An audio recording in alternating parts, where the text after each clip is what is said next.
sa'king nagmamahal,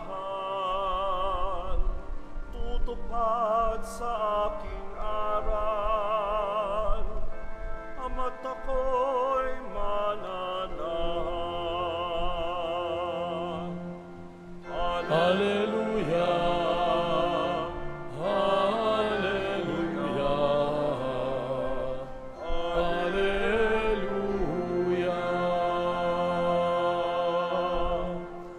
Sumainyo ang Panginoon. At sumayo rin. Ang mabuting balita ng Panginoon ay kay San Mateo. Papuri sa iyo, Panginoon.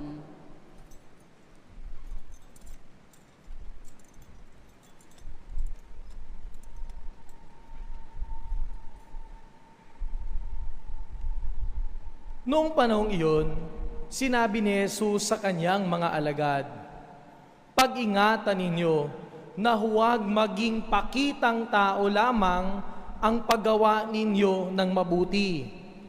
Kapag ganyan ang ginawa ninyo, wala kayong matatamong gantimpala buhat sa inyong amang nasa langit. Kaya nga, kapag naglilimos ka, huwag mo nang ipagkamaingay ito, katulad ng ginagawa ng mga mapag-imbabaw doon sa sinagoga at sa mga lansangan. Ginagawa nila ito upang purihin sila ng mga tao. Sinasabi ko sa inyo, tinanggap na nila ang kanilang gantimpala. Ngunit, kung naglilimos ka, huwag mo nang ipalam ito kahit sa iyong pinakamatalik na kaibigan upang malihim ang iyong paglilimos. At gagantihan ka ng iyong amang nakakikita ng kabutihang ginagawa mo ng lihim. At kapag nananalangin kayo, huwag kayong tumulad sa mga mapag-imbabaw. Mahilig silang manalangin ng patayo sa mga sinagoga at sa mga panulukang daan upang makita ng mga tao. Sinasabi ko sa inyo, tinanggap na nila ang kanilang gantimpala. Ngunit, kapag mananalangin ka, pumasok ka sa iyong silid at isara mo ang pinto, saka ka manalangin sa iyong amang hindi mo nakikita at gagantihan ka ng iyong amang nakakikita ng kabutihang ginagawa mo ng lihim. Kapag nag-aayuno kayo, huwag kayong magmukhang malungkot tulad ng mga mapag-imbabaw. Hindi sila nag-aayos upang malaman ng mga tao na sila'y nag-aayuno. Sinasabi ko sa inyo, tinanggap na nila ang kanilang gantimpala. Kapag ikaw ay nag-aayuno, mag-ayos ka ng buhok at maghilamos upang huwag mapansin ng mga tao na nag-aayuno ka. Ang iyong amang hindi mo nakikita, ang siya lamang makakaalam nito. Siya na hindi nakakakita ng kabutihang ginagawa mo ng lihim ang gaganti sa iyo. Ang mabuting balita ng Panginoon. Pinupuri ka namin, Panginoong Heso Kristo. Good morning po sa inyo lahat. Kamusta po kayo? 10 days na lang po. Darating na po tayo sa kapistahan ng ating mahal na ina ng laging saklolo. At Wednesday na naman, araw na ating pamimintuho, pagdedebosyon sa Kanya. Mga kapatid, patuloy po ang ating pagninilay tungkol po sa tinatawag na Sermon on the Mount. Ito po ay mga katuruan ni Jesus na sinasabi tinuro niya sa ibabaw ng isang bundok o di naman kay burol sa mga tao. Mga turo tungkol sa buhay ng isang tagasunod ni Kristo. At narinig natin ang ating ebanghelyo ngayon. At sa ating pagninilay, 3 letter D, madaling tandaan, ating pagnilayan. Unang letter D, deeds. Mga kapatid, alam niyo po ba na ating ebanghelyo ngayon ay binabasa po tuwing Ash Wednesday. Ang ating ebanghelyo ang mismong ebanghelyo na binabasa tuwing Miyerkules ng Abo. At narinig natin sa ating ebanghelyo ang paglilinaw at pagtuturo ni Jesus tungkol sa sinasabing tatlong gawain o disiplina ng isang tagasunod ng Diyos. Sa wikang Ingles, fasting, prayer, and almsgiving. Madalas konektado sa Kwaresma. Pero may dahilan bakit binabasa natin kahit po tayo'y nasa karaniwang panahon. Bakit? Ito'y may magandang paalala. Ang fasting, prayer at almsgiving, hindi lamang ginagawa tuwing Kwaresma, kundi pwede at dapat gawin pa nga kahit sa pagiging ordinaryo, kahit sa ordinaryong panahon at pagkakataon, pwedeng gawin ang mga ito. Opo, ang fasting na madalas konektado kapag Ash Wednesday at Good Friday, pwedeng gawin. Hindi lamang yung fasting ng pagkain, kundi marami din dapat tayong i-fasting. Fasting sa mga masamang salita.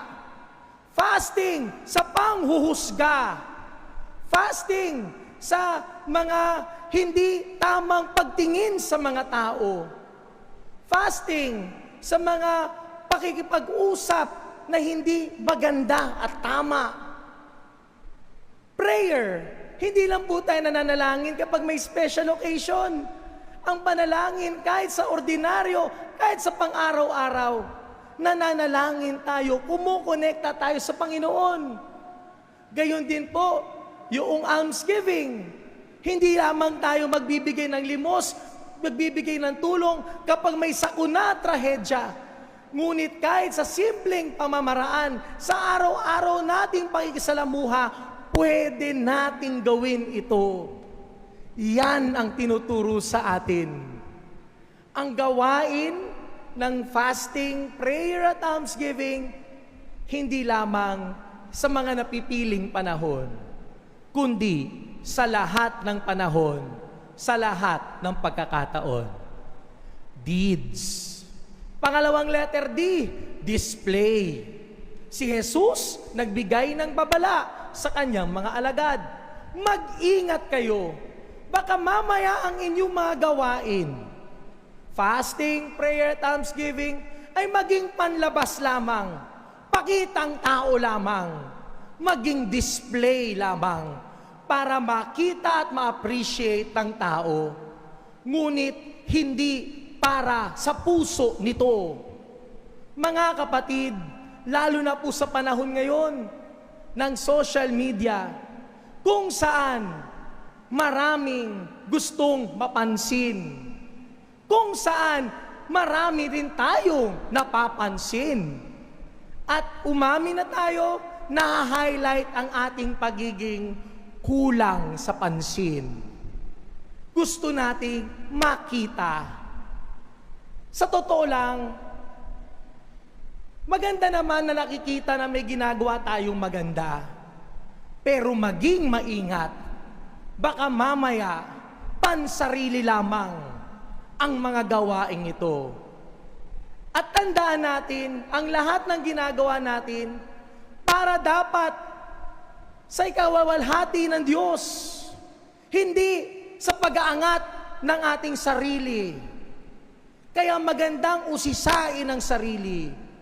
Bakit ko nga ba ginagawa ito? Ito ba'y para mapansin ako, makita ako, mapuri ako, dumami ang mga heart, mga like, mga followers ko, lumaki ang clout ko, o ito ba talaga ay para sa Panginoon? Are these deeds, my dear friends, to uplift the self or for the glory of God? Mag-ingat. Display. Pangatlo at panghuling letter D, devotion. Ano ang hamon ni Jesus sa atin? Oo, mahalaga magawain ito. Pero ang tunay na deboto, nakikita ka man o hindi, ginagawa mo pa rin ang tama at mabuti. Napapansin ka man o hindi, ginagawa mo pa rin ang tama at mabuti. Ma-feature ka man o hindi, gagawin mo pa rin ang tama at mabuti. Paalala at panyaya sa atin, Ang tunay na deboto ng ina ng laging saklolo at ni Jesus na ating laging saklolo, hindi kailangan ng kamera, hindi kailangan ng social media para gumawa ng mabuti sa kapwa. Hindi kailangan ng kamera at social media para pansinin na nagdadasal tayo para sa isa't isa. Hindi kailangan ng kamera at ng social media para ipakitang tayo'y nagdadalamhati at nakikiisa sa paghihirap ng ating kapwa. Sapagkat ang tunay na deboto, gumagawa ng mabuti, may nakakakita man o wala. Amen? Kaya sa pagpapatuloy ng ating pagdiriwang, paalala ni Jesus, 3 letter D, madaling tandaan. Ano po yun? Deeds, display, devotion. Ang gawain ng prayer, fasting and abstinence, almsgiving, hindi lang pang Kwaresma, kundi pwede sa araw-araw. Mag-ingat, baka panlabas lamang, at ang makilala, sarili, hindi ang Panginoon. Dapat si Lord ang nakikilala, si Lord ang napagpupurihan. At higit sa lahat, ang tunay na deboto, gumagawa ng mabuti, may nakakakita man o wala. Amen.